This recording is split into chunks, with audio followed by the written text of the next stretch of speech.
Bismillahirrahmanirrahim. Alhamdulillahirabbil alamin wassalatu wassalamu ala asyrafil anbiya'i wal mursalin wa ala alihi wa sahbihi ajma'in.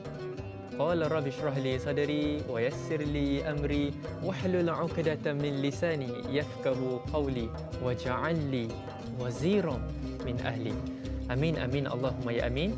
Assalamualaikum warahmatullahi wabarakatuh. Apa khabar kepada anda semua, keluarga kami, penonton setia rancangan Tanyalah Ustaz, biar tahu jangan keliru. Alhamdulillah kita kembali bersiaran langsung dan macam seperti biasa, saya nak ucapkan tahniah kepada anda semua kerana berjaya menghadirkan diri bersama-sama dengan Tanyalah Ustaz. Terutamanya kita duduk dalam satu majlis ilmu, kita duduk di dalam lautan ilmu Allah Subhanahu Wa Taala. Masya-Allah, tabarakallah. Hatta pagi ini saya bawakan kepada anda satu topik, satu tajuk, iaitu pengajian hadis yang cukup menarik untuk kita bincangkan sama-sama. Dan saya kira inilah topik yang dinanti-nantikan oleh semua. Jadi seperti biasa, jom kita menjadi ejen penyebar kebaikan dengan cara kita menggunakan kuasa di hujung jari. Ambil telefon, kita kongsi Facebook Live kami, kita kongsi banyak-banyak. InsyaAllah, mudah-mudahan ada saham kebaikan untuk kita di alam hari akhirat sana, insya-Allah, mudah-mudahan. Amin amin Allahumma ya amin. Dan seperti biasa, ala kulli hal, saya tidak berkeseorangan di meja akademik Tanyalah Ustaz. Turut bersama dengan saya panel undangan kita tak asing lagi, masya-Allah, Profesor Madya Dr. Muhammad Farid Ravi Abdullah. Assalamualaikum Ustaz. Waalaikumsalam warahmatullahi wabarakatuh. Syukur pada Allah Ta'ala, ni merupakan gandingan kita yang kali ketiga Ustaz ya. Alhamdulillah. Mudah-mudahan ada chemistry kat situ Ustaz. Alhamdulillah, insya-Allah. Mudah-mudahan insya-Allah. Amin amin Allahumma ya amin. Penonton yang Allah Ta'ala sayangi sekalian, suka untuk saya ingatkan kepada semua, topik ini adalah topik kegemaran kita berkaitan dengan ibu bapa. Hatta perintah Allah Subhanahu Wa Taala untuk mentaati ibu bapa ini adalah satu perintah yang telah dimaterikan di dalam Al-Quran. Jadi, berikan saya perhatian anda, berikan saya masa anda. Mudah-mudahan hasil dari perbincangan kali ini mendatangkan manfaat, kualiti, penambahbaikan dalam proses hubungan kita bersama dengan ibu bapa. Mudah-mudahan, insya-Allah. Amin amin Allahumma ya amin. Baik, sebelum kita pergi kepada mukadimah pengenalan, kita lihat terlebih dahulu status terkini COVID-19 di Malaysia. Berikut adalah status terkini COVID-19 di Malaysia pada tarikh 12 Julai 2021. Kes baharu sebanyak 8,574, manakala kes sembuh baharu sebanyak 5,041, jumlah kes aktif sebanyak 91,272, manakala kes kematian baharu sebanyak 102. Jadi, mudah-mudahan bersama dengan keluarga besar Tanyalah Ustaz biar tahu jangan keliru, kita bersama-sama memerangi pandemik COVID-19 ini. Teruskan berdoa kepada Allah Subhanahu Wa Taala, insya-Allah. Amin amin Allahumma ya amin. Baik, kita teruskan dengan mukadimah pengenalan tajuk kita untuk pagi ini, iaitu ibu bapa pintu tengah syurga. Silakan Ustaz. Okay, bismillahirrahmanirrahim. Assalamualaikum warahmatullahi wabarakatuh. Alhamdulillahirabbil alamin wassalatu wassalamu ala asyrafil anbiya'i wal mursalin wa ala alihi wa ashabihi wa man da'a bi da'watihi ila yaumiddin. Rabbi shrah li sadri wa yassir li amri wahlul 'uqdatam min lisani yafqahu qawli wa saddid lisani wahdi qalbi bihaqqi sayidina Muhammadin sallallahu alaihi wasallam. Segala puji bagi Allah Subhanahu Wa Taala yang telah menghidupkan kita setelah kita ditidurkan untuk seketika. Namun kepada Allah jualah tempat kita kembali satu hari nanti. Ibu dan ayah serta para penonton yang saya kasih sekalian, tidak lupa kepada da'i yang menemani saya pada hari ini. Kita bersyukur kerana kita diberi peluang untuk berada dalam majlis ilmu. Itu yang pertama. Yang keduanya, kita juga mohon supaya Allah beri kita kesabaran untuk kita boleh kekal setia sehingga penghujung rancangan ini. Mudah-mudahan, insya-Allah. Ibu dan ayah serta para penonton, terutamanya kepada generasi muda seperti saya, juga seperti da'i, dan juga mereka yang masih ada ibu dan ayah Maka tajuk ini adalah suatu tajuk untuk kita sama-sama ulang kaji supaya kita dapat mempersiapkan watak kita, tanggungjawab kita kepada ibu dan ayah. Sepotong hadis yang menjadi titik tolak perbincangan kita pada pagi ini iaitu hadis daripada Abi Darda. Saya bacakan matan dalam bahasa Arab dulu. An Abi Darda radhiyallahu anhu qala sami'tu Rasulullah sallallahu alaihi wasallam yaqul al-walidu awsatu abwabil jannah fa in syi'ta fa adha dhalika al-bab aw ihfazhu. Hadis diriwayatkan oleh Imam Tirmizi dan juga Ibnu Majah yang membawa maksud ibu bapa adalah pintu tengah syurga. Jika saudara kehendaki, saudara akan menjaganya. Jika saudara kehendaki, saudara akan tinggalkan. Mungkin hadis ini dia agak unik sikit, Da'i. Sebab apa yang dimaksudkan pintu tengah, kemudian nak jaga ke nak tinggal? Dia ada sikit komplikasi sebab hadis ini ada sebab urut. Dia seperti mana ayat-ayat Al-Quran, ada sebab turun ayat, begitu juga ada sebahagian hadis, dia perlu lihat kepada sebab wurudul hadis. Apa punca hadis ini disebut oleh Nabi SAW dan apakah sebab utama sahabat menukilkan hadis ini kepada sahabat lain yang bertanya. Contoh, Da'i datang jumpa saya, Ustaz, saya rasa gini lah Ustaz, saya rasa macam apa yang saya perlu buat? Ini soalan saya ni Ustaz, macam mana saya buat? Ustaz berkata Rasulullah sallallahu alaihi wasallam telah bersabda. Aku pernah mendengar Rasulullah sallallahu alaihi wasallam bersabda. Jadi saya menukilkan hadis yang saya pernah dengar daripada Rasulullah sallallahu alaihi wasallam kepada dai yang bertanya soalan. Lalu hadis itu adalah hadis yang secocok dengan masalah dai hadapi. So begitu juga dengan hadis ini. Bila seorang sahabat datang berjumpa dengan Abi Darda yang merupakan sahabi Al-Jalil, seorang sahabat yang dimuliakan Allah.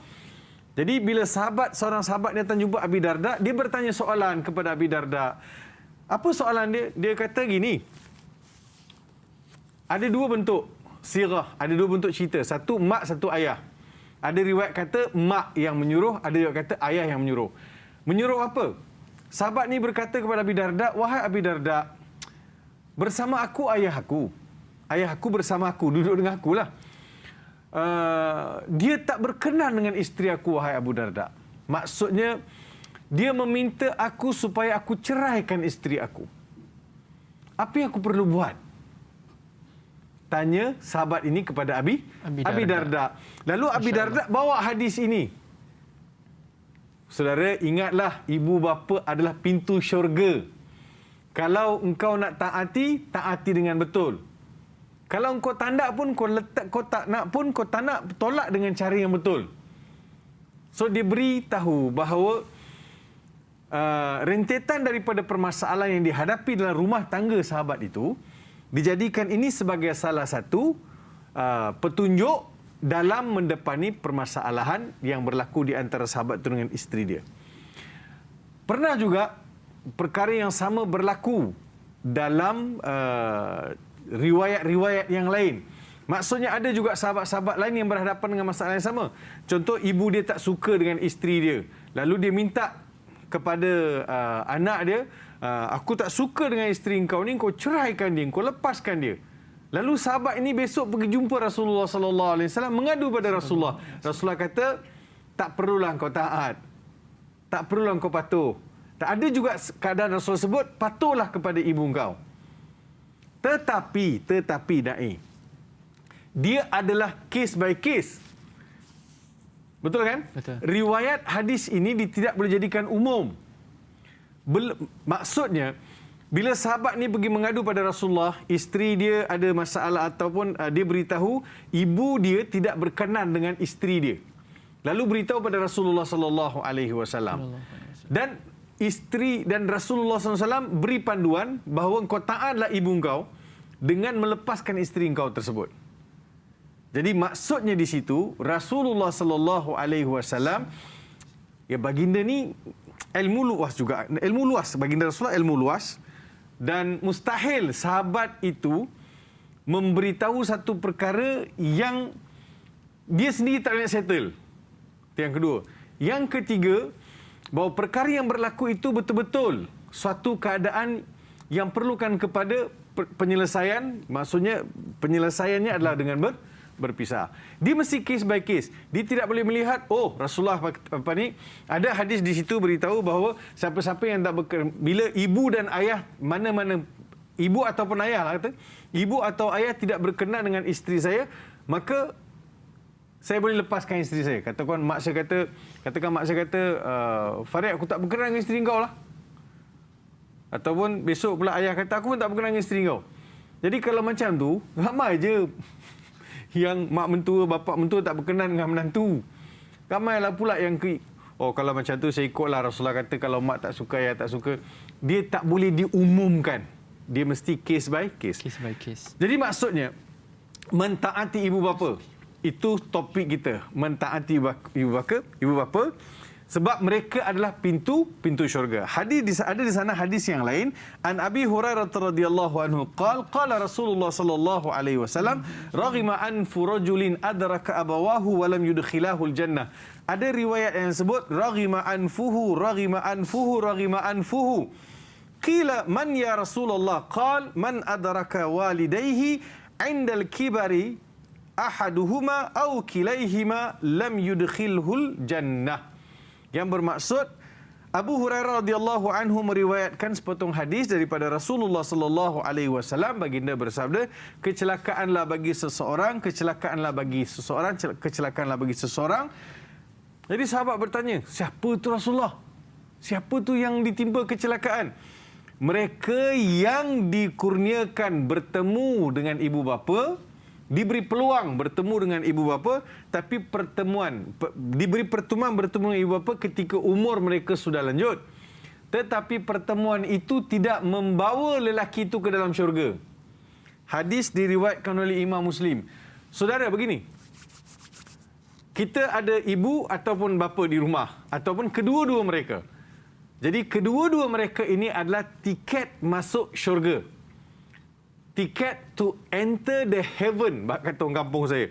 Maksudnya ada ibu atau ada ayah, atau kedua-dua mereka. Maka kewujudan mereka bersama saya adalah tiket untuk saya masuk syurga Allah Subhanahu wa taala. Ya. Masya-Allah, tabarakallah. Alhamdulillah, ini adalah satu mukadimah, intipati pengenalan mengenai tajuk kita pada hari ini, ibu bapa pintu tengah syurga. Dan soalan telah mula banyak kita kumpul. Akan saya bacakan kepada anda. Nak tahu apa soalannya? Jangan ke mana-mana, terus kekal setia kembali selepas ini.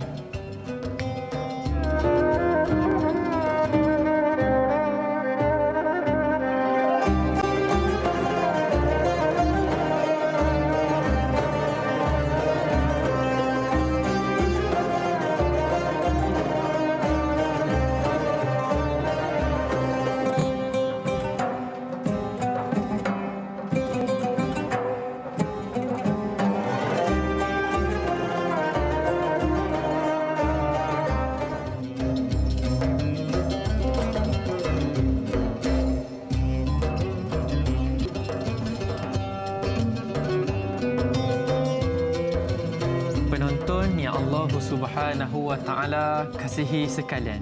Perbincangan topik kita Lautan Ilmu untuk pagi ini, kita membicarakan tentang ibu bapa pintu tengah syurga. Saya nak ambil semula kata-kata Ustaz, sebagaimana kita semua telah pun ada satu tiket. Pendek kata, kalau tiket ni kita tak guna, satu perkara yang rugi, hatta kita perlu memanfaatkan sebaik yang mungkin. Tiket untuk menuju ke syurga Allah Subhanahu wa ta'ala telah ada bersama-sama dengan kita. Cuma sejauh mana kita manfaatkan, sejauh mana kita gunakan perkara ini. Alhamdulillah Ustaz, soalan pertama telah masuk. InsyaAllah Ustaz pun dah standby. Kita mulakan dengan soalan Facebook yang pertama untuk pagi ini. Bismillahirrahmanirrahim. Soalan pertama daripada Puan Masripah Nur Jamain. Soalan pertama, adakah Allah Subhanahu wa ta'ala mengangkat darjat setiap ibu bapa dan mereka merupakan jalan atau wasilah untuk setiap anak itu memasuki syurga Allah Subhanahu wa ta'ala?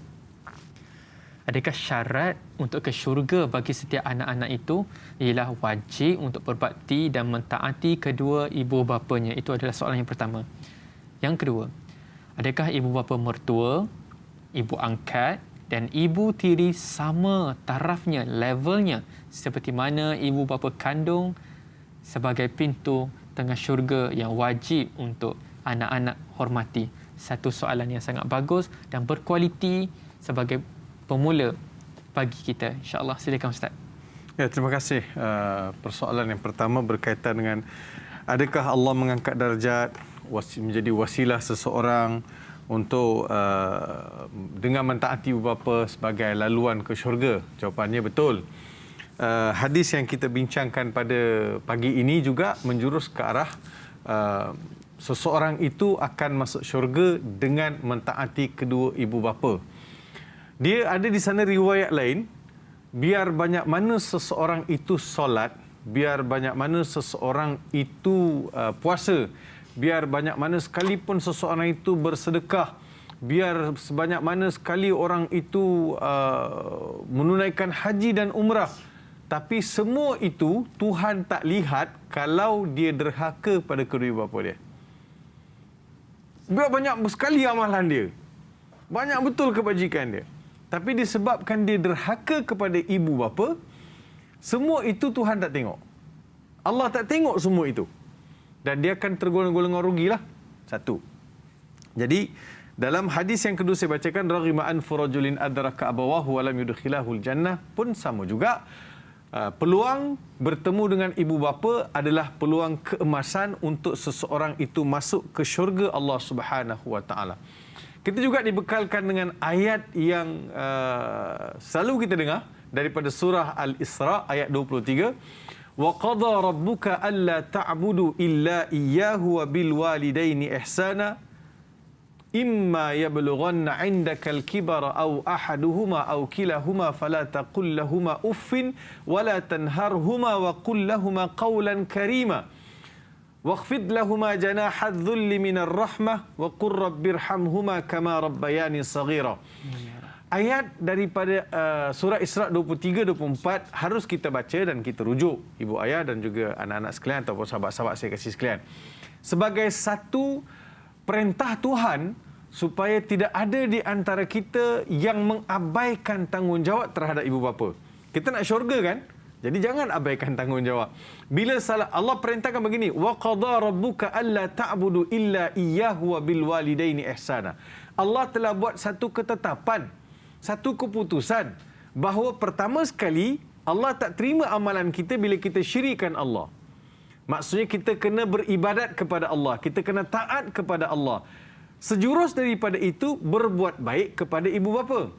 Jadi maksudnya ulama kata, ibadat saya kepada Allah itu tanggungjawab saya kepada Allah Subhanahu wa taala. Kemudian Allah Subhanahu wa taala perintahkan saya berbuat baik kepada kedua ibu bapa. Kalau saya abaikan tanggungjawab saya kepada kedua ibu bapa, maka ibadat saya pada Allah juga tidak diterima oleh Allah Subhanahu wa taala. Sebab itu ayat itu sebut, kalaulah salah seorang mereka atau kedua mereka telah sampai usia tua dan berada di bawah penjagaan kamu, fala taqul lahumā uffin. Jangan ada seorang pun di antara kamu yang mengatakan uff. Uff itu bahasa Arab. Uff. Uff. Kalau kita dalam bahasa Melayu, kalau dalam bahasa perbualan bahasa Malaysia ni, kalau kita tak setuju dengan satu-satu perkara yang mak ayah kita suruh buat, itu. Terjemahan uff, kan? Dan sewaktu dengannya. Apa-apa saja perkataan yang sama maksud, menempelak ataupun tak setuju, kan? Kalau Arab uff. Imam Fakhruddin Ar-Razi sebut, sekiranya ada perkataan yang lebih berat daripada itu, Tuhan dah sebut. Maksudnya apa? Perkataan uff itu adalah sangat berat bagi Allah Subhanahu wa taala bila seorang anak ungkapkan kepada ibu ayah. Kalau ada yang lebih berat daripada itu, Tuhan sebut dah. Kalau itu dah cukup berat, dai, boleh bayang tak yang lain? Allahu Akbar. Kau hantar mak kau pergi rumah orang tua, tak boleh berjaga, bergaduh suami isteri depan mak ayah, kan? Lepas tu hentak pintu kuat-kuat, semua tu tak boleh. mak sedang tidur, saya ambil satu contoh. Mak sedang tidur, ayah sedang rehat, tak boleh vacuum di rumah. Tak boleh. Kalau betul nak jaga birrul walidain, menjaga kebajikan, tengok ayah sedang rehat, ibu sedang rehat, no bising-bising. No vacuum. Sebab mengganggu tenteram dia waktu dia nak rehat. Sampai begitu sekali. Maksudnya, mereka adalah tiket nak masuk syurga. Kena jaga betul-betul. Dalam ayat yang sama juga, kalau kita lihat Allah Ta'ala sebut, waqfid lahuma janahadzulli minar rahmah. Ungkapan ini sangat cantik Tuhan beritahu pada kita. Waqfid lahuma janahadzulli minar rahmah. Maksudnya, Da'i pernah tengok program-program haiwan ni dekat TV kan? Biasa TV3 pun ada siarkan kehidupan liar, burung, contoh burung. Yes, Ini cerita saya nak kaitkan dengan burung supaya gambaran tu jelas. Burung ni, dia akan buat sarang, lepas tu dia akan bertelur, dia akan mengeram, lepas tu dia akan menetas. Betul. Ada baby, ada anak dia, anak burung. Yeah. Ada anak burung kan? So setiap kali ibu dia pergi cari ulat atau serangga, nak bagi anak tu makan, mak dia bila sampai dekat sarang tu, apa reaksi anak burung tu? Memang lapar, memang automatik akan buka mulut, Ustaz. Janah maksudnya dua Janah. kepak. Ya. Dua kepak. Bagaimana anak burung itu, dia mengepak-ngepak merendahkan diri, mohon belas kasihan daripada ibu burung tu. Masya-Allah. Itu dia kata, waqfid lahuma janahadzulli minar rahmah. Mengepak-ngepak, menundukkan badan, memohon belas kasihan daripada ibu burung. Begitulah manusia Tuhan gambarkan sebagai satu kinayah, satu contoh perumpamaan, hei manusia, kamu pun seharusnya begitu. Itu yang pertama. Yang keduanya, ibu mertua, ibu tiri semua termasuk ke dalam kebajikan. Adakah mereka juga pintu saya masuk syurga? Dia yang sebut adalah ibu kandung, ayah kandung. Tetapi tanggungjawab kita berbuat baik kepada ibu mertua, bapa mertua adalah menjadi satu tanggungjawab. Ada juga ulama' mengkategorikan mereka juga termasuk seperti ibu ayah kita apabila mereka duduk bersama dengan kita. Apatah lagi kalau ibu tiri, dia juga sama makam dengan ibu kandung, sebab semua mereka yang telah berbuat jasa dalam membesarkan kita. Pernah sekali Rasulullah sallallahu alaihi wasallam, saya nak ambil ibu tiri, ibu mertua, ibu susuan, semualah. Pernah sekali Rasulullah duduk dengan sahabat ramai-ramai, sedang berbual, Nabi sedang sampaikan wasiat agama, nasihat iman. Tiba-tiba Rasul nampak daripada ujung di situ ada seorang wanita menuju ke arah Rasulullah sallallahu alaihi wasallam. Rasulullah sallallahu alaihi wasallam bangun, berdiri. Rasulullah kata, buka jalan untuk ibu tua itu. Iftahu tariq li hadhil ummah. Buka pintu, maksudnya buka laluan. Sebab ibu tua tu sedang menuju pada Rasulullah SAW. Bila sampai menghampiri Rasulullah sallallahu alaihi wasallam, Rasulullah sallallahu alaihi wasallam buka jubah. Kan biasa orang Arab dia ada pakai sarung di atas jubah tu, dia ada satu abaya, macam abaya kan. Rasulullah pakai tu, Rasulullah buka, Rasulullah lapik tempat kat tepi Nabi SAW. Rasulullah kata, duduk di sini, ijlisi huna ya ummah. Duduk di sini wahai ibu susuanku. Rupanya yang datang tu Halimatus Sa'diyah. Rasulullah kata duduk sini. Rasulullah buka baju, lapik tempat duduk sini.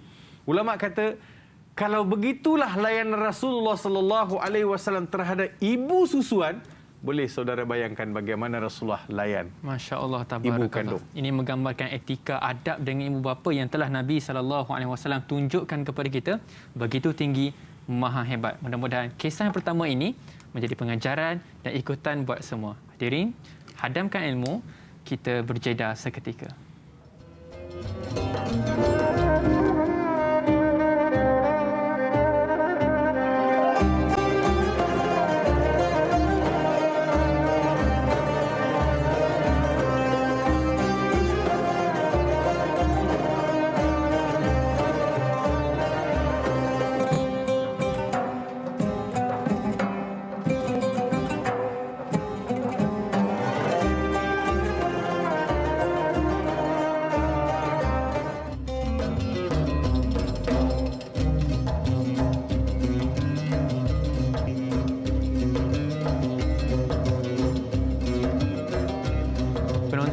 Allah Subhanahu Wa Taala kasihi sekalian, kita lihat, kita telah dengar bagaimana hebatnya kisah perjalanan cerita apabila Nabi SAW sedang duduk dalam satu majlis, kemudian datang ibu Nabi SAW, maafkan saya kalau saya ingat saya adalah Halimatus Sa'diyah saya, di mana kisah yang telah pun Ustaz ceritakan kepada kita bagaimana Nabi SAW memuliakan beliau. Jadi mudah-mudahan dengan sumber kisah yang pertama ini lebih bersemangat lagi diri kita untuk kita memuliakan sama ada ibu ataupun ayah kita. Mudah-mudahan insya-Allah. Amin amin Allahumma ya amin. Baik, kita nak ambil pemanggil yang pertama untuk pagi ini. Assalamualaikum warahmatullahi wabarakatuh. Siapa di sana? Waalaikumsalam warahmatullahi wabarakatuh. Dai Nizal dan Dr. Muhammad Farid Rawi Abdullah. Saya Omar Abdul Majid dari Velta Cini Timur 3, Pekan Faham. Assalamualaikum Doktor dan Dai. Waalaikumsalam warahmatullahi wabarakatuh. Silakan tuan. Ya, soalan saya begini, Doktor ya. Doktor, ini saya nak tanya sikit mengenai status anak ini. Anak yang lelaki yang memilih sendiri pasangan hidup, dan pasangan hidup ini bukan pilihan menantu, bukan pilihan keluarga dia lah, Doktor. Ini kisah benar, Doktor ya.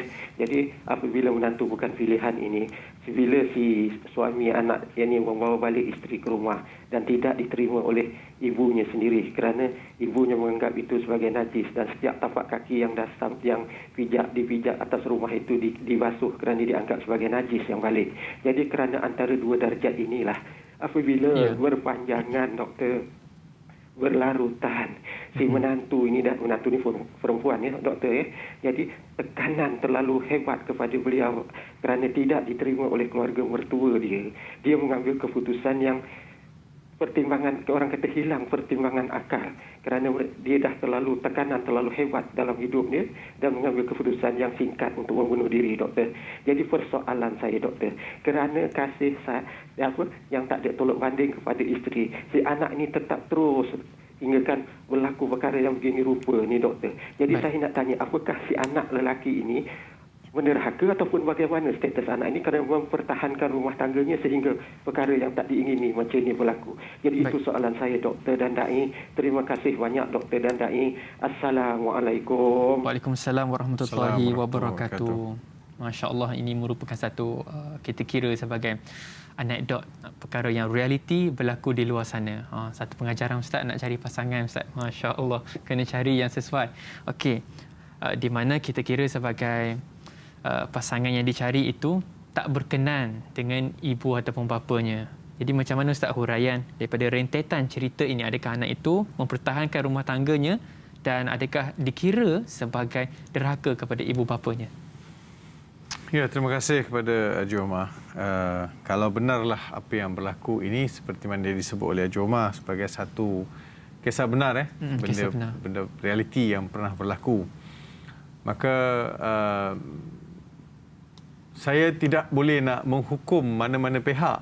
Tapi beginilah kita kata, kalau isunya dua darjat, apa yang membezakan kita dengan calon isteri anak kita? Kalau yang nak hidup dia telah memilih, mungkin disebabkan dua darjat ataupun kelas yang tidak sama ataupun bukan pilihan ibu, lalu menantu itu dilayan dengan begitu sekali, maka itu tidak wajar. Tidak wajar dalam Islam. Kita lihat apa yang tidak berkenan di mata itu. Kalau perempuan itu seorang perempuan yang tak pandai jaga suami, kemudian dia abaikan tanggungjawab ataupun dia ada buat aktiviti-aktiviti yang kurang bermoral, maka tidak berkenan di mata ibu, dan ibu boleh menegur anak lelaki dia dan nasihatkan. Bila dapat menantu, dia jangan dilihat sebagai pencabar kepada ibu mertua. Ibu mertua mesti melihat bahawa anak menantu itu adalah aset untuk dia. Aset untuk dia masuk syurga. Kenapa tidak dididik calon itu atau menantu ini? Apa yang jadikan kita ni ego sangat? Sebab saya percaya banyak perceraian berlaku dalam rumah tangga ni adalah apabila ibu dan ibu mertua masuk campur dalam rumah tangga anak-anak. Banyak kes. bagi saya, ibu bapa boleh memantau, boleh menasihatkan, boleh beri panduan, tetapi tidak masuk campur terus dalam urusan rumah tangga. Anak-anak, kita mesti memberi mereka peluang untuk membina kehidupan sendiri. Bagi mereka bina kehidupan sendiri. Jangan masuk campur sampai berlaku perceraian. Dan apa yang kita dapat? Kalau anak kita bercerai dengan menantu, kemudian rumah tangga jadi porak-poranda, apa yang kita dapat? Dan lebih menyakitkan lagi ialah apabila menantu itu mengambil langkah yang singkat sehingga membunuh diri di atas tekanan yang diberikan oleh pihak ibu mertua. Senang aja jawapan saya. Kamu telah membunuh dia dan kamu kena bertanggungjawab di hadapan Allah Subhanahu Wa Taala. Mungkin kata, saya tak bunuh Ustaz. Tetapi kita telah menyebabkan dia membunuh. Orang yang mencuri dan menjadi penyebab kepada pencuri, yang menjadi penyebab kepada orang itu mencuri, lagi besar dosa dia daripada mencuri. Orang yang buat jahat dengan orang yang menganjurkan seseorang itu buat jahat, lebih dahsyat orang yang menganjurkan tadi. Faham. Betul kan? Jadi begitu juga dengan wanita tadi. Kalau dia dah sudah menjadi pilihan anak kita, adalah kriteria-kriteria yang anak kita nampak wanita itu adalah sesuai dengan dia, maka dia jadikan sebagai isteri. Kita doakan, ini pilihan awak, Mat. Awak dah kahwin, jaga elok, tanggungjawab, laksanakan. Mat tak ada masalah, Mat doakan. Kenapa tidak boleh berlapang dada begitu? Ini bukan zaman yang apa yang mak suruh, ayah suruh dijodohkan. Sekarang orang dah mula pandai jodoh sendiri. Sebab saya baca hadis tadi itu adalah kes yang terpencil, kes-kes yang terpencil. Maksudnya memang wanita itu dikenali, ibu atau ayah dia dah nampak wanita itu tidak baik, ada aktiviti-aktiviti tak baik, ada perbuatan-perbuatan tidak baik. Maka tidak baiklah untuk si anak tadi, lalu disarankan supaya dipisah, diceraikan. Tapi kita cari pula jalan untuk mengasuh. Kalau boleh diperbaiki, why not? Kalau boleh dikaunselingkan, kalau dinasihat, kalau dibentuk. Masya Allah. Jadi peluang diberikan kepada kita untuk mengasuh dan mendidik orang, kenapa harus kita abaikan? Jadi bagi saya, sepatutnya dalam dunia yang serba moden dan dunia yang serba maju, tidak timbul lagi dah isu-isu kasta, isu-isu double standard ataupun antara darjat. Sepatutnya benda tu tidak timbul. Kita ni semua equal di hadapan Allah Subhanahu Wa Taala. Yang membezakan kita di sisi Allah adalah takwa. Masya Allah, tabarakallah, alhamdulillah. Jadi ini adalah jawapan untuk persoalan yang telah pun saya bacakan kepada anda semua. Mudah-mudahan ada pencerahan dan kualiti manfaat kebaikan, insya-Allah. Kita teruskan dengan soalan Facebook seterusnya. Soalan daripada Kasih Nuraisha. Soalannya adalah, Ustaz, bagaimana pula jika ibu ayah itu bukan daripada ahli ibadah? Adakah dia layak menjadi pintu syurga untuk anak-anaknya, sedangkan anak-anaknya mengharapkan doa daripada ibu bapa kandungnya kerana doa ibu bapa tiada hijabnya? Mohon pencerahan, insya-Allah. Ya. Kalau kita ditakdirkan jumpa dapat ibu bapa yang tak berapa nak soleh dan solehah, maka adakah kita akan terpalit sekali ataupun kita tak berpeluang untuk masuk syurga, ataupun adakah mereka ni tak layak menjadi pintu-pintu syurga? Betul. Dia begini dalam ayat Quran, apa Allah Subhanahu Wa Taala berfirman dalam surah Luqman. Ya, dalam surah Luqman Allah berfirman, wa wassaynal insana biwalidayhi hamalathu ummuhu wahnan ala wahn. Itu surah Luqman. Dalam surah Al-Ankabut, minta maaf, surah Al-Ankabut ayat 8. Boleh balik buka Quran dan tengok terjemahan. Wa wassaynal insana biwalidayhi husna. Dan kami telah mewasiatkan kepada manusia supaya berbuat baik kepada kedua ibu bapa mereka. Wa in jahadaka litusyrika bima laysa laka bihi ilm fala tuti'huma ilayya marji'ukum fa unabbi'ukum bima kuntum ta'malun. Fala tuti'huma wa sahibuhuma fid dunya ma'rufa. Yang bermaksud, sekiranya ibu atau ayah menyuruh kamu melakukan sesuatu perbuatan syirik, maka janganlah kamu mentaati mereka. Fala tuti'huma wa sahibuhuma fid dunya ma'rufa. Jangan mentaati mereka dalam perkara yang salah mereka suruh, tetapi berbuat baiklah kepada mereka dalam perkara-perkara ma'ruf. Saya tahu ayah saya ni jarang semayang, jarang solat. dan saya tahu ibu saya pun begitu juga. Tetapi adakah ini menafikan tanggungjawab saya sebagai anak berbuat baik kepada ibu bapa? Tak boleh. Saya kena buat baik. Saya tidak boleh melihat itu sebagai satu perkara yang menggugurkan tanggungjawab saya buat baik pada ibu bapa. Sedangkan ayat kata, walaupun ibu atau ayah itu orang yang bukan Islam, musyrik, maka hendaklah kamu berbuat baik. Ayat ini turun dalam cerita Sa'ad bin Abi Waqqas. Sa'ad bin Abi Waqqas bila dia masuk Islam, ibu dia datang jumpa. Ibu dia datang jumpa dan beritahu kepada Sa'ad, wahai Sa'ad, agama engkau mengajar supaya mentaati perintah ibu ayah. Birrul walidain, dia pun ungkit, dia sebut agama engkau wahai Sa'ad, itu Islam lah, mengajar engkau supaya berbuat baik kepada ibu bapa. Maka dengan itu aku perintahkan engkau dalam mentaati ibu bapa itu, hendaklah engkau tinggalkan Islam. Sa'ad masuk Islam, Sa'ad bin Abi Waqqas masuk Islam, ibu dia tak suka. Maka ibu dia datang jumpa dia, bagi tahu, wahai Sa'ad, Islam suruh kau buat baik pada ibu bapa kan? Maka di antara kebajikan yang aku suruh kau buat sekarang pada aku sebagai ibu, kau tinggalkan agama ini.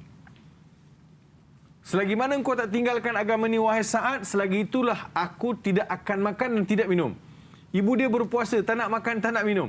Sehinggalah Sa'ad kata, wahai bonda, wahai ibu, sekiranya Tuhan kurniakan ibu 100 nyawa, mati hidup, mati hidup, mati hidup, dan ibu setiap kali itu minta saya tinggalkan agama ini, saya tidak akan berbuat demikian. Sehinggalah mak dia makan. Dalam pada itu pun, Sa'ad bin Abi Waqqas diriwayatkan dia ambil makanan mak dia tak nak makan. Mogok suruh Sa'ad keluar Islam. Ustaz, ya? Kesungguhan seorang ibu, seperti mana kita tengok apabila adanya satu arahan yang begitu kontradiksi, berlawanan dengan syariat Islam itu sendiri. Ala kulli hal, nak tahu hasil daripada cerita ini, apakah reaksi dan keputusan yang telah diambil oleh Sa'ad bin Abi Waqqas? Sabar, kekal setia, kembali selepas ini.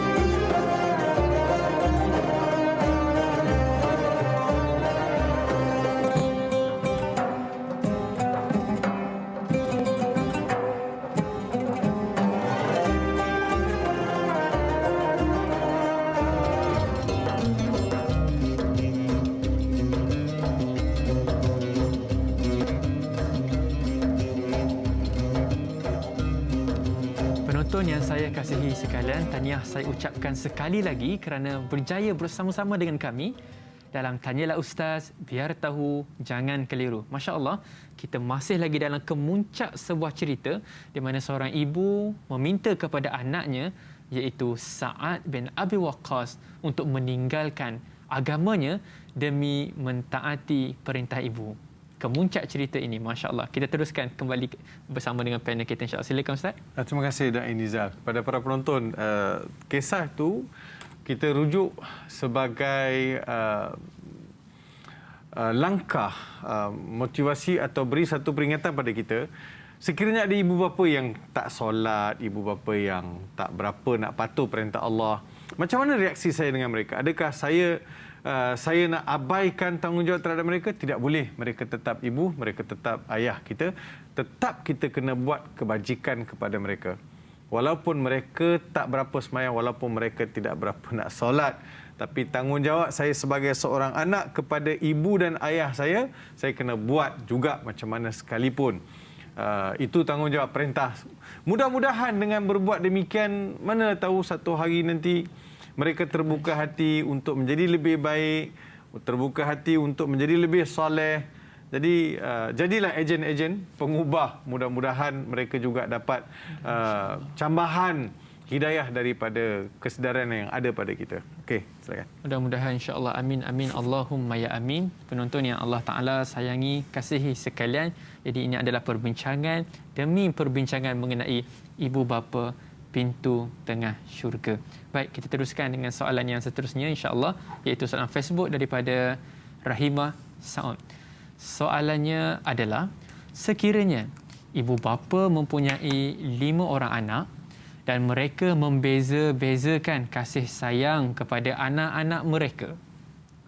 Apakah pandangan agama kepada kedua-dua ibu bapa ini?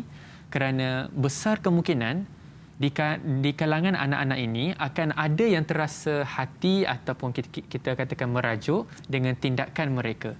Anak-anak mengharap doa daripada ibu bapa, sedangkan ibu bapa pula mengharapkan doa daripada anak-anak, terutamanya apabila mereka sudah meninggal.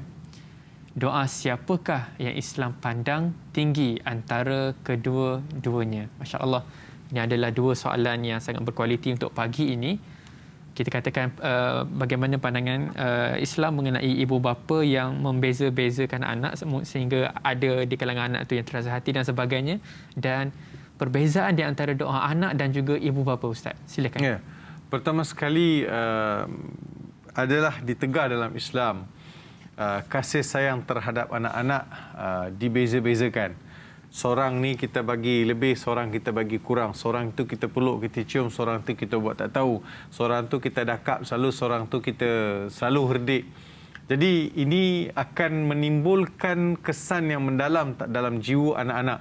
Kisah Nabi Yusuf alaihi salam dengan adik-beradik dia adalah salah satu contoh bagaimana berlakunya ketidakpuashatian di kalangan adik-beradik.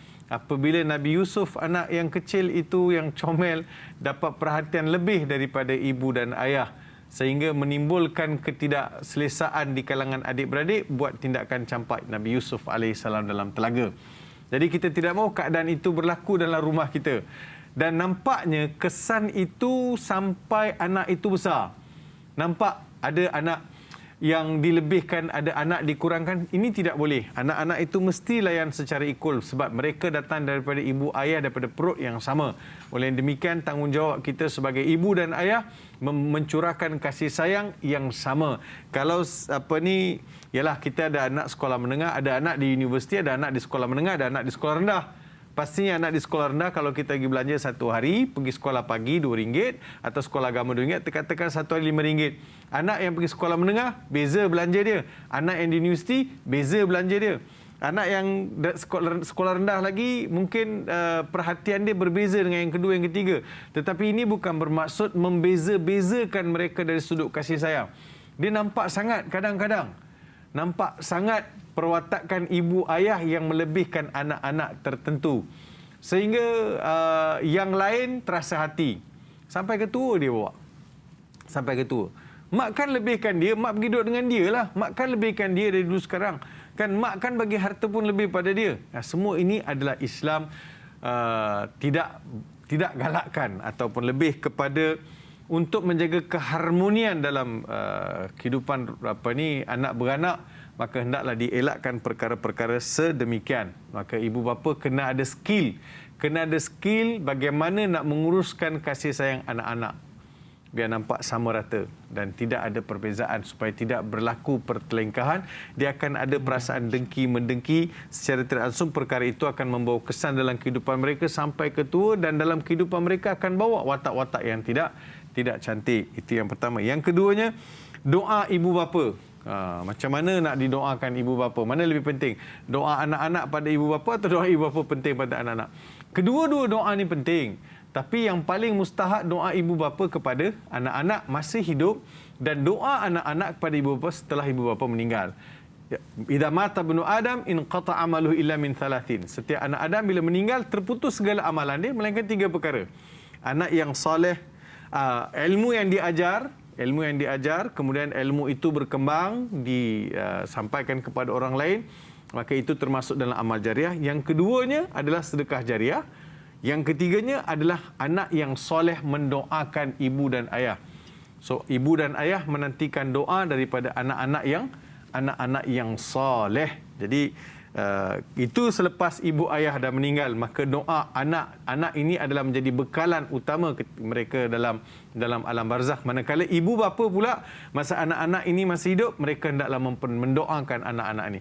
Sebab itu dalam ayat-ayat Quran pun Rabbana hablana min azwajina wa dhurriyyatina qurrata a'yun waj'alna lil muttaqina imama, dan banyak lagi doa-doa yang diajarkan supaya ibu bapa melazimi doa-doa tersebut. Tapi kalau mak bapak sudah meninggal, Rabbana ighfir lana wa liwalidayya, Rabbana ighfir lana wa liwalidina warhamhum kama rabbawna saghira. Jadi itu kalau mereka sudah meninggal. Jadi kedua-dua doa ini adalah mustahak. Masa hidup dan setelah meninggal. Masih hidup, doa ibu bapa kepada anak-anak. Setelah meninggal, ibu bapa meninggal, doa anak-anak kepada ibu bapa. Masya Allah, tabarakallah. Mudah-mudahan dengan dua peranan golongan ini, kita turut sama-sama mendoakan antara satu sama lain. Mudah-mudahan insya-Allah. Kita teruskan dengan soalan Facebook. Soalan daripada Poke Mastur. Soalannya adalah, syurga di bawah tapak kaki ibu. Satu soalan sangat bagus. Apakah bapa tidak ada kaitan dengan syurga? Itu soalan yang pertama. Dan yang kedua, bapa yang tidak membimbing anak-anak dan tidak mahu mendengar nasihat anak, bagaimana kita mahu terus menjaga? Adakah ayat-ayat untuk situasi yang sebegini? Satu soalan yang sangat bagus saya kira. Pertama sekali berkaitan dengan syurga di bawah tapak kaki ibu. Apakah bapa tiada kaitan? Dan yang kedua adalah bapa yang tidak membimbing anak dan tidak mahu mendengar nasihat anak, bagaimana kita mahu terus menjaga? Adakah ayat yang berkaitan dengan situasi yang sebegini? Mohon pencerahan insya-Allah. Ya, pertama sekali, adakah ibu saja yang ada syurga, kan? Kata-kata syurga di bawah tapak kaki Biasanya ibu. jarang kita dengar dengan ayah tak ada ke ustaz? Dia lebih kepada nak beritahu Allah Subhanahu Wa Taala meletakkan satu pemberian melalui ibu lebih besar. Kalau kita lihat hadis yang kita baca, al-walid, semua perkataan dalam Al-Quran, wali walidayya, kan, perkataan contohnya wa qada rabbuka alla ta'budu illa iyyahu wa bil walidaini ihsana imma yablughanna 'indakal kibara ahaduhuma aw kilahuma fala taqul lahumu uffin wa la tanharhuma wa qul lahumu qawlan karima wakhfid lahumu janaha adh-dhulli minar rahmah wa qur rabbirhamhuma kama rabbayani saghira. Wali walidayya disebut perkataan al walidayya. Al walidayya dia asal daripada perkataan al wiladah, yang melahirkan. Setiap kali datang perkataan al-walid, walaupun dia merujuk pada ayah, ibu, ayah, tetapi ibu adalah diutamakan. Sebab itu dalam isu berkaitan dengan doa-doa yang kita baca, doa Rabbana ighfir lana wa liwalidina, setiap kali sebut wali walidina, secara tidak langsung ibulah yang diminta lebih awal.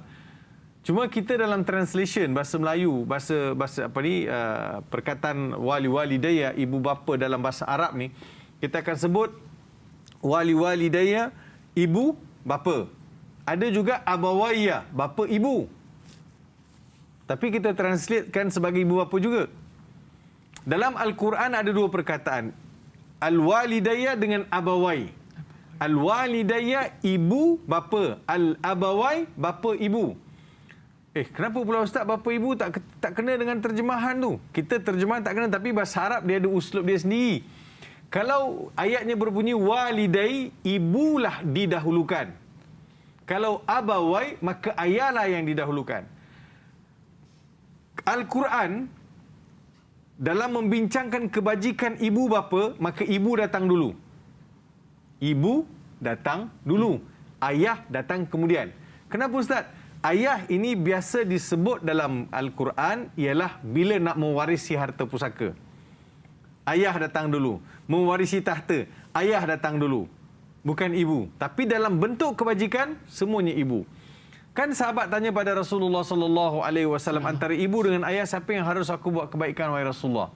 Ummuk, summa man ummuk, summa man ummuk, summa man summa abuk. Kepada siapa yang patutnya aku lakukan kebajikan Rasulullah? Ibu ke ayah? Ibu. Ibu ke ayah? Ibu. Ibu ke ayah? Ibu. Ibu ke ayah? Ayah. So, ibu diangkat mengatasi yang lain. Sebab dalam ayat-ayat lain pun Allah Subhanahu Wa Taala sebut bagaimana ibu itu mengandungkan anak itu dengan susah payah dan melahirkan anak itu dengan susah payah. Itu tidak dilalui oleh ayah. Itu tidak dilalui oleh ayah. Sebab itu Islam melihat, dan kita sendiri pun,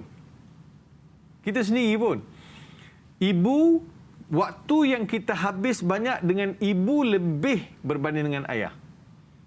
Betul kan? Betul. Kita dalam perut ibu 9 bulan, kemudian ibulah menyusukan kita, menjaga kita, makan minum kita, malam-malam bagi kita susu. Kalau kita demam, dialah berjaga siang, petang, pagi, malam. Kalau kita jatuh, dia tinggalkan semua benda dia buat, berlari sambut kita. Kan? Dia semua ibu. Dia punya touching tu lain. Lain, sangat lain. Dia benda tu tak ada, dia beza dengan ayah. Ayah betul, ayah dia ketua. Dia bukan kata ayah tak sayang, ayah pun sayang. Saya pun ada anak, sayang anak-anak saya. Tapi bila tengok masa yang dihabiskan anak-anak dengan ibu, maka selayaknya lah ibu mendapat lebih. Jadi boleh ke ayah juga menjadi punca saya masuk syurga? Memang boleh pun. Ibu dan ayah tidak boleh berpisah. Kalau ayah dan ibu ada, dua-dua mereka lah dapat kita masuk syurga. Kalau ibu dah meninggal, ayah saja, jadikanlah ayah sebagai laluan untuk dapat syurga. Jadi begitulah tanggungjawab kita kepada ibu dan ayah. Sebenarnya dua-dua memainkan peranan yang penting dan dua-duanya adalah tiket kita untuk menempa syurga Allah Subhanahu Wa Taala. Teruskanlah berbuat kebaikan kepada kedua-duanya sekali, ibu dan juga ayah. Baik, kita terus dengan soalan Facebook, iaitu soalan Pak Su Liramli. Soalan saya, di zaman Rasulullah sallallahu alaihi wasallam, ada seorang sahabat yang menyatakan, didiklah anak-anak mengikut zaman anda. Adakah ini bermakna di zaman moden ibu bapa yang membesarkan anak-anak tanpa didikan agama juga berpeluang memasuki syurga melalui pintu tengah? Mohon pencerahan Ustaz, insya-Allah. Dia Sayyidina Ali pernah beritahu, umur anak itu dibagikan kepada 3. 1 hingga 7 tahun, Sayyidina Ali kata banyakkan bermain.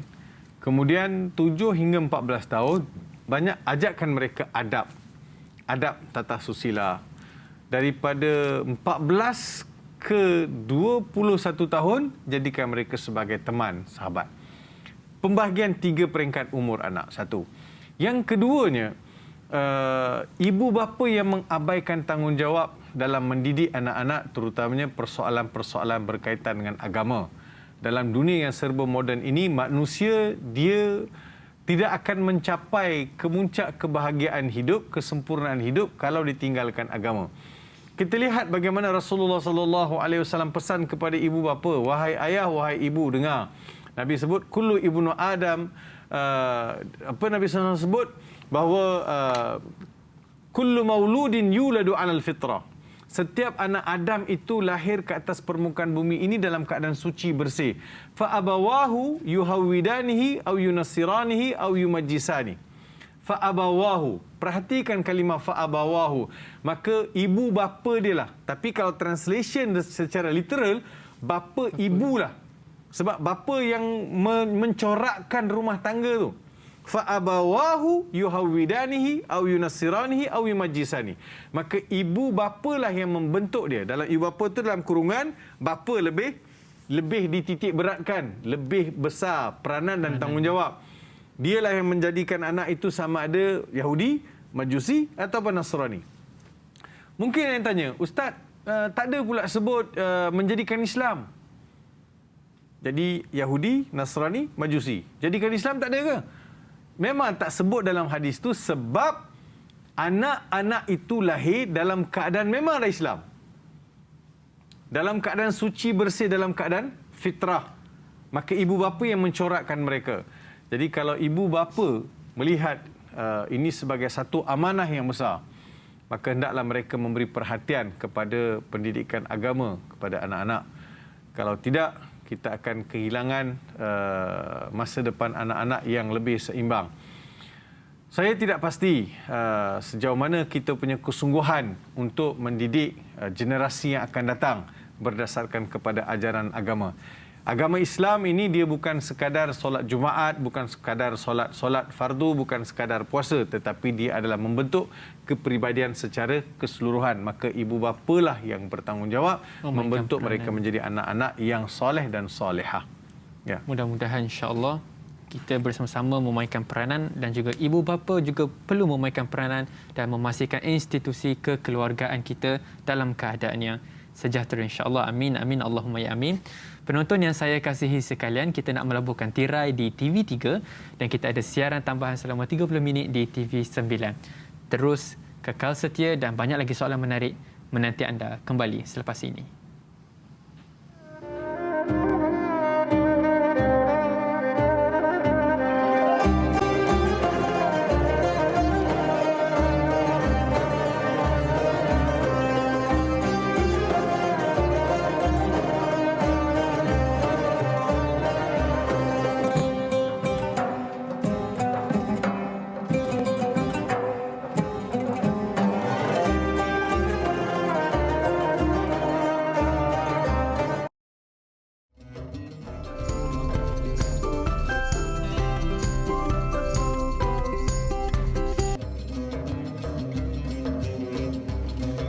Alhamdulillah, syukur kita kepada Allah Subhanahu wa taala kerana dengan izin dan limpah kurnia daripada Allah Subhanahu wa taala, anda kembali lagi bersama dengan saya Da'i Nizar dan juga bintang ilmuwan kita yang turut bersama-sama menyerikan majlis ilmu, iaitu Profesor Madya Dr. Muhammad Farid Ravi Abdullah.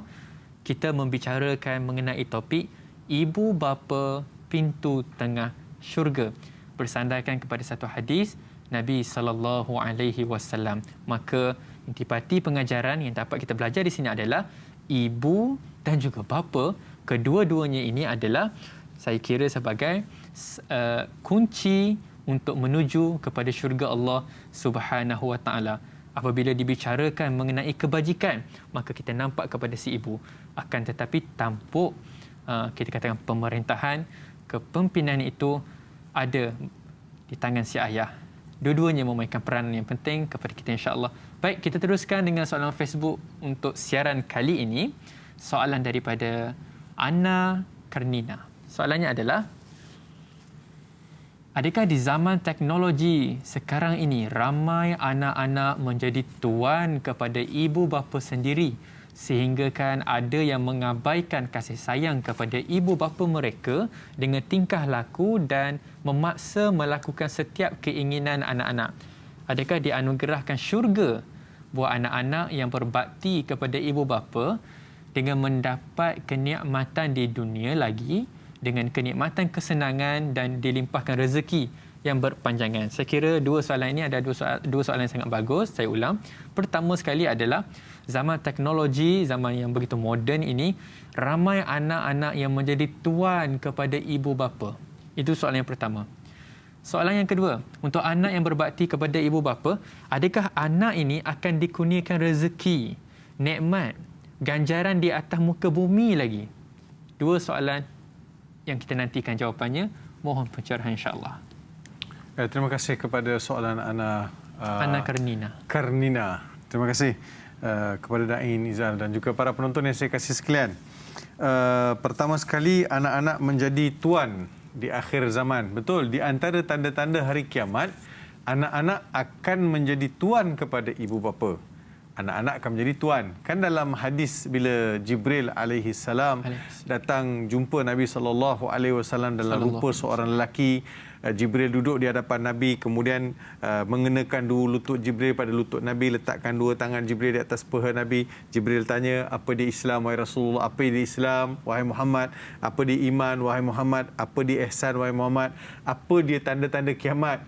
Tanda-tanda asyratus saah, tanda-tanda nak hampir kiamat.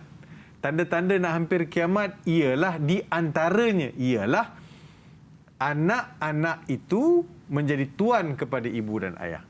Maksudnya yang melahirkan itu akan menjadi hamba kepada yang dilahirkan. Anak-anak akan menyuruh ibu bapa buat mengikut apa yang mereka hendak. Mereka akan corakkan apa yang perlu mak bapak buat. Malahan ada kalanya mak bapak yang tidak mahu ikut kata-kata anak-anak ni, maka anak-anak ni akan mengambil langkah-langkah untuk mengasingkan ibu bapa, tidak dipedulikan ibu bapa. Sebab itu dalam banyak keadaan kita lihat manusia ini akan hilang nilai. Da'i, tadi Ustaz ada sebut masa kita rehat sepotong hadis, sepotong ayat Quran daripada surah Luqman. Bila sebut surah Luqman ni, dalam surah Luqman tu adalah wasiat-wasiat yang syarat dalam surah Surah Luqman. Bagaimana Luqman menasihatkan anak dia.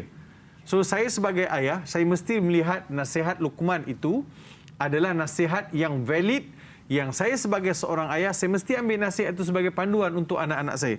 Di antara nasihat Luqman kepada putera dia, wa wasainal insana biwalidayhi hamalathu ummuhu wahnan ala wahn wa fisaluhu fi amain anishkurli waliwalidayka ilayyal masir. Maksudnya, kami telah mewasiatkan kepada manusia supaya berbuat baik kepada kedua ibu bapa. Ibu dia telah mengandungkan dia susah dan melahirkan dia susah. Dan tempoh perpisahan di antara ibu dengan anak tadi, maksud tempoh penyusuan adalah 2 tahun. Kemudian Allah beritahu, anishkurli waliwalidayka wa ilayyal masir. Bersyukur kepada aku dan bersyukurlah kepada kedua ibu bapa engkau, dan kepada aku juga tempat kamu kembali. Luqmanul Hakim mustahil memberi nasihat kepada anak dia sekiranya dia tidak buat apa yang disuruh. Betul kan? Sebagai seorang ayah, saya selalu pesan kepada anak saya, buat baik kepada ibu, buat baik kepada umi, buat baik kepada bonda. Betul. Saya selalu pesan. Tapi dalam masa yang sama, saya tak buat baik pun pada mak saya. So, dari mana anak itu nak belajar? Mana dia punya sekolah kehidupan tadi? Dia tidak boleh teoretikal. Dia tidak boleh sekadar memberikan beberapa teori. Tapi mesti dalam bentuk praktikal. Anak kita akan lihat macam mana kita dukung mak kita, macam mana kita peluk, cium, kita bagi makan, kita dakap mak kita. Setiap minggu mesti nak setiap hari mesti nak telefon. Sebelum PKP setiap minggu, kalau tak jauh setiap minggu nak pergi. Sehingga ulama' memfatwakan adalah wajib bagi anak mencari kerja yang berdekatan dengan mak bapak. Wajib. Supaya apa saja kebajikan mereka boleh ditunaikan.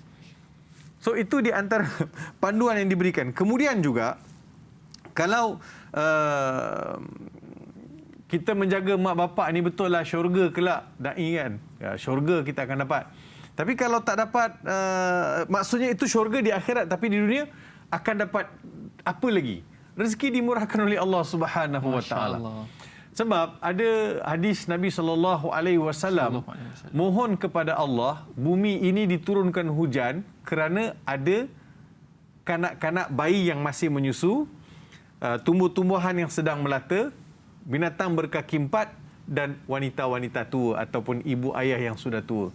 Jadi maksudnya kewujudan ibu dan ayah yang sudah lanjut usia bersama kita adalah punca kepada murah rezeki. Ada satu cerita saya nak cerita, sempat tak? Sempat, Ustaz. Silakan. Ada satu cerita.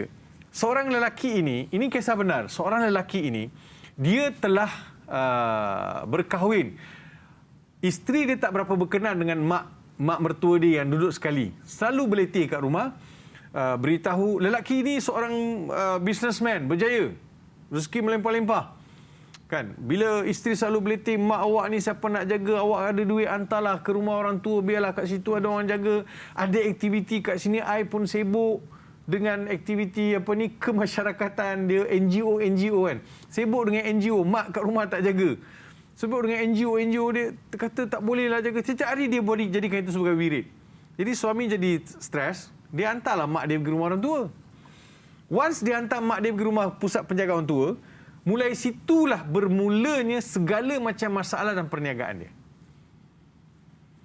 Dia mula bankrupt. Dia mula sedikit demi sedikit dia kena tipu dengan berjuta-juta orang tipu dia. Sehingga satu tahap dia dah diisytiharkan sebagai bankrupt. Mahkamah isytihar bankruptcy ke atas dia. Pada masa tu dia mengadu dengan kawan-kawan. Aku pun tak tahu apa benda aku dah buat sampai aku tipu. Kawan dia cakap senang aja. Kau perasan tak masa sepanjang mak kau duduk dengan kau, rezeki kau murah. Bila kau hantar mak kau pergi rumah orang tua, kau tengok Tuhan sempitkan rezeki kau. Betul. Jadi dengan adanya mak bapak, saya suka kalau ada orang tua datang rumah, duduk dengan saya suka sangat. Sebab nampak rezeki itu, walaupun rezeki itu, jangan pula lepas ni da'i saya takut juga ni. Bila cakap ni, orang semua cari mak bapak duduk kat rumah. Kan? Mak duduk mak, lepas tu tunggu. Tak masuk-masuk rezeki, tak dapat pun. Hari tu tengok, tanyalah Ustaz Farid kata, mak bapak kalau kat rumah rezeki melimpah-limpah. Salah faham. Salah faham. Bukan. Maksudnya, salah satu punca mendapat rezeki. Saudara, dekat rumah, kita boleh tengok wajah mak kita pahala. 3 benda Nabi sebut, tengok dapat pahala. Wajah ibu, Kaabah dan juga Quran. Takkan tak mau. Jadi saudara yang saya kasih sekalian, jadi rezeki akan dimurahkan. Paling tidak kita akan dapat kekalkan kebahagiaan dalam rumah, dan paling mustahak juga anak-anak kita lihat bagaimana kita layan mak ayah kita yang sudah tua. Kelak anak kita pula akan layan kita seperti mana kita layan. Ada juga iklan TV. Kan bila mak dia dah ayah dia uzur, dia letak ayah dia kat luar makan asing. Lepas tu anak-anak ni main, nanti ayah dah tua, ayah duduk situ. Jadi dia dah beri gambaran. Betul. Apa you buat di dunia, balasan di dunia banyak dah terjadi. Jadi sebenarnya didikan anak-anak ini, anak-anak kita dapat belajar diserap melalui apa yang anak-anak lihat sebenarnya. Masya Allah, tabarakallah. Kita kembali selepas ini, hadamkan ilmu, teruskan berzikir.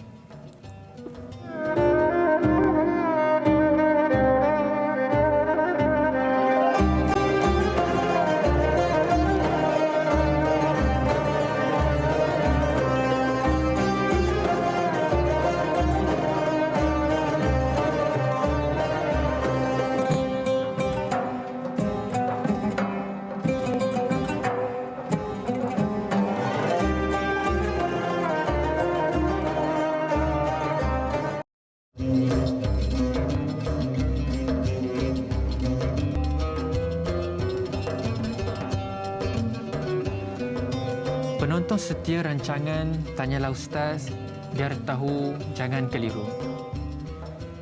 Saya kira lebih baik untuk pagi ini bersama-sama kita bermuhasabah. Sejauh manakah apabila kita melihat wajah ibu bapa kita, kita rasa bersyukur. Kerana saya agak sedikit tersentuh, baru saja sebentar tadi panel kita, Profesor Madya, Dr. Muhammad Farid Ravi Abdullah menyatakan, melihat wajah ibu bapa itu dikira sebagai satu ibadah, ada ganjaran pahala. Berapa ramai di antara kita pada hari ini yang saya kira selalu melihat wajah ibu bapa, ataupun cukup sekadar kita melihat telefon bimbit kita, wallpaper dan sebagainya, ataupun yang gambar yang berada di rumah, sejauh manakah kita ada usaha untuk melihat, untuk membayangi wajah ibu bapa kita. Kerana ini adalah merupakan salah satu aset dalam kita mencari pahala Allah Subhanahu Wa Taala. Sekadar renungan pagi. Sama-sama kita muhasabah, insya-Allah. Baik, kita teruskan dengan soalan Facebook, iaitu soalan daripada Puan Mar WKN. Soalannya adalah, apa pandangan Ustaz, ada anak sangat taat pada ibu bapa, jaga makan minum ibu bapa, bercakap dengan ibu bapa dengan cara yang begitu hormat dan sopan santun. Akan tetapi, pada masa yang sama tidak taat pada perintah Allah, tidak jaga solat, amalan-amalan pun kurang. Saya kira mungkin orang kata apa, solat, sekejap solat, sekejap tak dan sebagainya. Mohon pandangan Ustaz, insya-Allah. Begini Da'i, kepada soalan tadi tu, wa alaysa lil insani illa ma sa'a. Manusia tidak diganjari melainkan apa yang telah dia kerjakan. Kalau kebajikan saya itu kebajikan kepada kedua ibu bapa, maka saya akan dapat kantung pahala menjaga kebajikan kedua ibu bapa. Kalau saya ini seorang menjaga perintah-perintah Allah dalam perintah lain, sebab menjaga ibu bapa pun perintah juga kan. Perintah lain seperti solat, puasa, haji. Kalau yang tu saya jaga, saya akan dapat juga pahala. Tapi kalau yang ni saya tak jaga, maka saya akan dapat kekurangan pahala lah. Pahala saya kurang. Jadi dosa saya tetap tertanggung di sisi Allah Subhanahu Wa Taala. Tapi tanggungjawab saya pada ibu bapa selesai. Sudah perkara itu dikira saya telah pun langsaikan tanggungjawab saya kepada ibu bapa. Dia dua benda yang berbeza. Tidak boleh kita kata disebabkan kau tak sembahyang, kau tak puasa, kau tak zakat, apa-apa yang kau buat kebajikan terhadap mak bapak, kau tak dapat.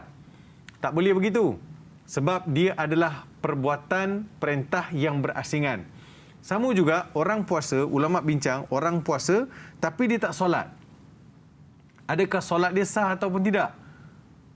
Adakah puasa dia sah atau tidak? Maksudnya dia itu seorang yang dia berpuasa, bulan Ramadan dia berpuasa, tapi solat dia tak jaga. Adakah puasa dia sah atau tidak? Kebanyakan ulama kata sah. Jumhur ulama kata sah. Ada beberapa ulama kata tidak sah. Sebab solat itu tiang agama. Itu perbahasan mereka. Tapi kebanyakan ulama kata dia kan perintah yang berasingan. So kalau puasa dia buat, dia terlepaslah kewajipan puasa. Sebenarnya solat tak buat. Sama juga dalam hal ini, kalau dia menjaga ibu bapa, kejaga kebajikan, dia telah melaksaikan satu perintah Allah dari sudut tanggungjawab kewajipan dia terhadap ibu bapa. Tapi dalam masa yang sama, dia menanggung dosa kerana dia tidak melakukan perintah-perintah yang lain. Dia dalam surah Al-Ahqaf, dalam surah Ma'arij, minta maaf saya, dalam surah Ma'arij. Saya nak buat sedikit penambahan. Dalam surah Ma'arij, dia kelak dekat akhirat, manusia ini akan mencari jalan untuk menebus dosa dia. Saya nak tebus dosa saya ni, apa yang ada untuk saya tebus? Lalu Allah Subhanahu Wa Taala gambarkan bagaimana yawaddul mujrimu law yaftadi min adzabi yaumi idzin bibani wa sahibatihi wa akhi. Maksudnya akan cari jalan untuk tebus dosa dia. Dia nak tebus dengan apa? Dia akan tebus dengan anak dia. Dia akan tebus dengan saudara dia. Dia akan tebus dengan, kalau boleh, dengan pasangan-pasangan dia. Tapi tak ada pun dia tebus dengan mak ayah dia. Maksudnya, mujrim tadi tu, dia tidak akan sanggup untuk menggadaikan ibu dan ayah dia dekat akhirat sebagai tebusan. Hormat dia kepada mak dan ayah. So, itu di antara keadaan yang harus kita melihat betapa hebatnya Al-Quran, betapa hebatnya perintah Allah dalam menjaga kebajikan ibu bapa. Dia menjaga syurga ni satu benda yang sangat perlukan komitmen daripada anak-anak ni. Masya Allah, ini adalah satu komitmen, satu tanggungjawab yang saya kira kita tidak boleh pandang enteng terhadap perkara ini apabila ia melibatkan berkenaan dengan ibu dan ayah. Baik, kita teruskan dengan soalan Facebook seterusnya, insya-Allah. Soalan Kak Ju Zubaidi. Soalannya adalah, ibu bapa merupakan pintu tengah syurga. Allah Subhanahu Wa Taala memerintahkan agar kita semua mentaati dan memuliakan mereka dalam perkara yang makruf, perkara yang tidak bertentangan dengan agama. Ibu bapa merupakan jalan atau wasilah untuk seorang anak memasuki syurga Allah. Namun, kenapa masih lagi tidak ramai yang sanggup melakukan amal bakti kepada orang tuanya? Satu soalan yang sangat baik. Saya kira soalan ini juga mewakili seluruh keluarga Tanyalah Ustaz yang berada di luar sana. Ustaz umum mengetahui bahawa kewajipan kena beramal bakti, menjaga ibu ayah dan sebagainya. Persoalannya Ustaz, kenapa masih ramai yang tidak sanggup melaksanakan ataupun menjaga ibu ayah ini Ustaz? Jawapan dia senang. Manusia sibuk. Manusia beri alasan sibuk. Saya sibuk, saya tak ada masa, kerja lama, minta maaf. Jadi pelbagai alasan diberikan. Sebab itu Da'i Nizar, kalau kita lihat surah Ahqaf ayat 15 sebagai jawapan bagi manusia. Allah berfirman, wa wasainal insana biwalidayhi ihsana. Hamalathu ummuhu kurhan wa wada'athu kurha wa hamluhu wa fisaluhu 30 syahra hatta idza balagha ashuddahu wa balagha 40 sana. Saya nak ambil perkataan balagha 40 sana. Allah wasiatkan kepada manusia supaya berbuat baik kepada kedua ibu bapa. Ibu dia telah mengandungkan dia susah, dengan penuh susah, dan melahirkan dia dengan penuh susah. Kemudian dibesarkan anak itu, diberi dengan mengandung dan beri susu dan membesarkan dia 30 bulan. 30 syahra hatta idza balagha ashuddahu balagha 40 sana, apabila telah dewasa dan apabila dia telah sampai 40 tahun. Balagha 40 sana. Saya mula kaji, kenapa 40 tahun? Bukan 30 tahun, bukan 50 tahun. Why must 40 years? Sebab Mak Saleh kata, life is begin at 40. Kehidupan seseorang itu bermula ketika umur 40 tahun. Tapi kenapa ayat Quran ni kata umur ketika umur 40 tahun? Masa kita muda, umur 18, 20 belum bekerja, anak baru seorang, no issue. Nak berkomunikasi dengan mak ayah, nak balik kampung, nak tanya khabar, tak ada issue. Mungkin masa belajar setiap hari telefon mak. Mak telefon pun saya akan angkat. Mak tak berkhabar mak, mak masak apa mak, nak balik lah mak, rindu mak kan. Selalu kita bercakap macam tu. Mula anak dapat seorang, dua orang, masih ada masa. Tapi bila 40 tahun, dia sudah ada sibuk dengan anak-anak, dah mula masuk asrama, dengan sibuk dengan keluarga, sibuk kerjaya, gaji pun dah besar, pangkat pun dah naik. Arba'in sana. Umur 40 tahun yang menjadikan manusia itu sibuk. Tu Tuhan pilih umur 40. Dia kata, wahai manusia, wahai manusia, biarpun kalian telah sampai umur 40 tahun, menyebabkan kalian sibuk dengan pelbagai urusan dunia, jangan pernah diabaikan tanggungjawab kepada mak bapak. Itu jawapan kepada soalan tadi. Clue dah ada Allah Ta'ala bagi. Allah dah bagi. Jadi kenapa manusia tak ada masa ke? Kan dia tak nampak syurga di hadapan mata dia. Syurga yang Allah Subhanahu Wa Taala hantar ke rumah dia. Rugi kita tidak menjaga mereka sebagai laluan untuk kita masuk ke syurga Allah Subhanahu Wa Taala. Alhamdulillah, syukur pada Allah Ta'ala, satu peluru ilmu yang tepat, mudah-mudahan memberikan jawapan yang begitu jelas kepada kita semua, insya-Allah. Kita ambil lagi satu soalan. Soalan Puan Melur Ismail. Soalannya adalah, sekiranya kita ada melakukan dosa kepada kedua ibu bapa kita yang tidak disengajakan, adakah terampun dosa kita seandainya kita tidak sempat memohon keampunan daripadanya? Lebih-lebih lagi apabila kedua-duanya sudah meninggal dunia. Bagaimanakah caranya untuk kita memohon keampunan? Kita buat salah, tak sempat nak minta ampun dan kedua-duanya telah pun meninggal dunia. Apakah ada cara yang lain, Ustaz? Kita nampak dari sudut zahirnya begitu. Maksudnya ibu bapa, kita ada buat dosa pada ibu bapa, tapi ibu bapa tidak, kita ada buat dosa pada ibu bapa, kita tak sempat minta maaf daripada mereka berdua. Jadi kita punya tanggapan, dosa itu masih kekal. Tapi percayalah, ibu bapa telah lama maafkan kita. Walaupun tidak diungkap, tetapi mereka telah pun memaafkan kita tanpa mereka memberitahu. Cuma kita yang tidak sedar bahawa luasnya kasih sayang ibu bapa, walaupun segunung mana dosa kita pada mereka, mereka sudah maafkan kita. Di akhirat, Allah gambarkan di akhirat, bila anak yang derhaka ini dicampakkan ke dalam neraka, diperlihatkan kepada ibu ayah dia. Disebab, wahai ibu, wahai ayah, disebabkan anak kamu derhaka, aku telah humban mereka dalam neraka. Sebab derhaka aku humban mereka dalam neraka. Derhaka pada kamu berdua, aku humban mereka dalam neraka. Apa agaknya jawapan ibu ayah yang melihat anak itu sedang sengsara dalam neraka? Ibu ayah akan kata, wahai Tuhan, kami telah maafkan dia, kami telah ampunkan dia, kami telah maafkan dia, keluarkan dia daripada neraka, wahai Tuhan. Kami telah maafkan dia. Itulah yang akan terungkap daripada lisan ibu ayah yang tidak sanggup melihat anak-anak seksa neraka. Apatah lagi bila merujuk kepada soalan, jadi ianya menjadi panduanlah pada soalan saudari tadi. Apabila kalau ada dosa yang kita buat, kita nampak zahirnya tidak dimaafkan, tapi mereka telah pun memaafkan kita. Tapi ini tidak bermaksud tak apa, tak minta maaf. Kita kena teruskan minta maaf, kita kena terus mohon keampunan kepada ibu ayah. Tebuslah dengan cara yang baik, buatlah wakaf untuk mereka, selalulah baca Fatihah, selalulah bersedekah doa. Mudah-mudahan mereka gembira dengan kejayaan dan juga perubahan yang berlaku pada diri kita. Mudah-mudahan insya-Allah dengan persoalan ruang lingkup mengenai ibu bapa ini mendatangkan manfaat, kebaikan kepada kita semua, insya-Allah. Penonton yang Allah Ta'ala sayangi sekalian yang sedang melihat saya dan juga panel kita. Apakah pelan tindakan kita setelah kita habis melihat rancangan Tanyalah Ustaz, biar tahu, jangan keliru. Apa yang kita nak lakukan terhadap hubungan kita bersama dengan ibu dan juga ayah. Fikirkan. Mudah-mudahan kita ada suatu perkara yang boleh kita usahakan.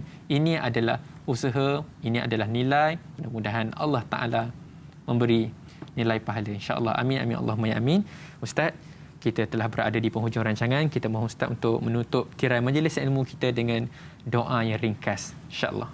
Bismillahirrahmanirrahim. Alhamdulillahirabbil alamin. Wassalatu wassalamu ala asyrafil anbiya'i wal mursalin wa ala alihi wa sahbihi ajma'in. Allahumma rabbana taqabbal minna du'aana innaka antas sami'un alim wa tub 'alaina ya maulana innaka antat tawwabur rahim. Ya Allah ya Rahman ya Rahim, di penghujung pengajian kami pada pagi ini, kami menadah kedua tangan kami ke hadrat-Mu ya Allah. Mohon limpah kurnia keampunan dan belas ihsan daripada-Mu ya Allah. Ya Allah ya Rahman ya Rahim, Kau berilah kesembuhan kepada kami. Berilah kesembuhan kepada negara kami daripada COVID-19 ya Allah. Ya Allah ya Rahman ya Rahim, kepada kami, kepada mereka yang masih ada ibu ayah, berilah mereka kekuatan untuk berkhidmat dan juga berbuat baik kepada kedua ibu bapa mereka ya Allah. Kepada mereka yang ibu bapa telah kembali Mudah-mudahan ibu bapa mereka ditempatkan di tempat para salih dan juga salihin. Rabbana innana amanna faghfir lana dhunubana wa kaffir anna sayyiatina wa tawaffana ma'al abrar. Rabbana ighfir lana wa li ikhwanina alladhina sabaquna bil iman wa la taj'al fi qulubina ghillan lil ladzina amanu rabbana innaka ra'ufur rahim. Berilah kami kekuatan untuk menjadi ibu ayah yang baik. Berilah kami kekuatan supaya kami dapat lahirkan generasi-generasi yang taat pada kedua ibu bapa mereka ya Allah. Rabbana atina fid dunya hasanah wa fil akhirati hasanatan wa qina adzabannar. Wa sallallahu ala sayidina Muhammad wa ala alihi wa sahbihi wa baraka wa sallam. Subhana rabbika rabbil izzati amma yasifun wa salamun alal mursalin walhamdulillahi rabbil alamin. Amin amin ya rabbal alamin. Penonton yang saya kasihi sekalian, bersama-sama dengan Tanyalah Ustaz biar tahu jangan keliru, kita jaga, kita pelihara dan kita gunakan kedua kunci ke syurga Allah Ta'ala ini. Mudah insya-Allah. Sekian sahaja daripada saya Da'i Nizar dan juga panel kita. Dan jangan lupa untuk terus kekal setia bersama dengan Tanyalah Ustaz pada esok harinya. InsyaAllah anda akan bersama dengan moderator Da'i Luqman dan juga panel Profesor Madya Dato' Dr. Muhammad Izhar Arif membicarakan mengenai fiqh, iklan dan juga testimoni. Assalamualaikum warahmatullahi wabarakatuh.